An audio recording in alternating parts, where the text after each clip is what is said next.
Today on Forbes, why Boeing needs a new plane soon. To Boeing's long list of urgent near-term problems, add one more. It needs a new airplane.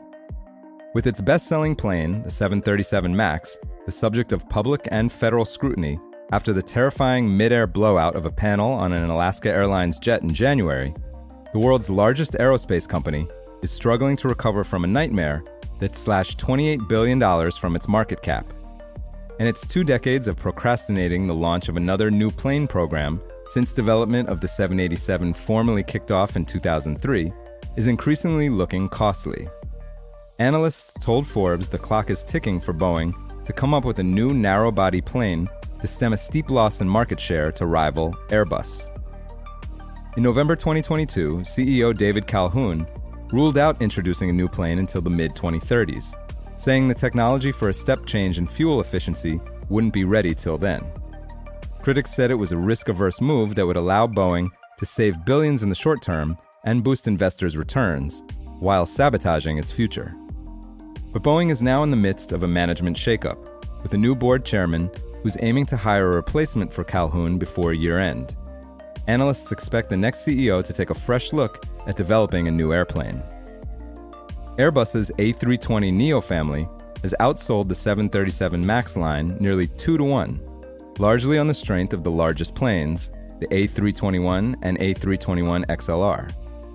They can carry more passengers farther than the 737 MAX 10, the biggest MAX variant, which Boeing has yet to bring to market. Meanwhile, Airbus has a newer, more efficient small airliner, the A220, that it's considering stretching into a larger version that would threaten the lower end of the 737 line. Robert Spingarn, an analyst at Melius Research, referring to Boeing's 737 being between the A321 and A220, told Forbes, quote, "Boeing's in the middle, with an aircraft that's had trouble. Not a great place to be. You're getting to the point where your competitive edge is at risk."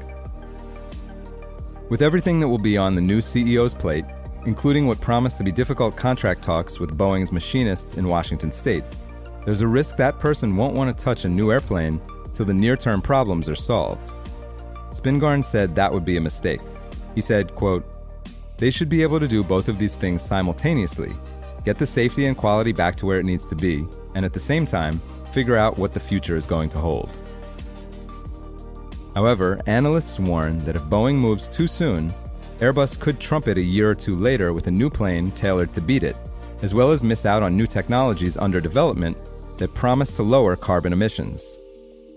Ron Epstein of Bank of America has estimated that failing to roll out a new plane before 2035 means Boeing's share of the narrow-body market could slide under 40%. Nick Cunningham, an analyst with equity research firm Agency Partners, said that that's a sharp change from the previous generation of both planes, where Boeing had a roughly 52% market share and commanded higher prices to boot. And Ken Herbert, an analyst at RBC Capital Markets, said that Boeing's market share losses could be hard to reverse given the stickiness of incumbency with airlines, which are reluctant to switch plane types due to the high expense of retraining pilots to fly them.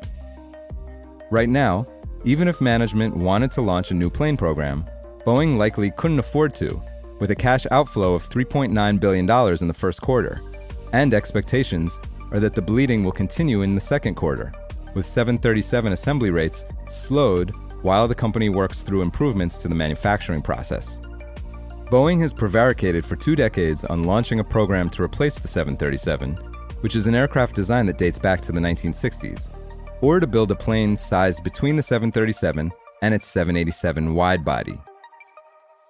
For full coverage, check out Jeremy Bogaski's piece on forbes.com. This is Kieran Meadows from Forbes. Thanks for tuning in.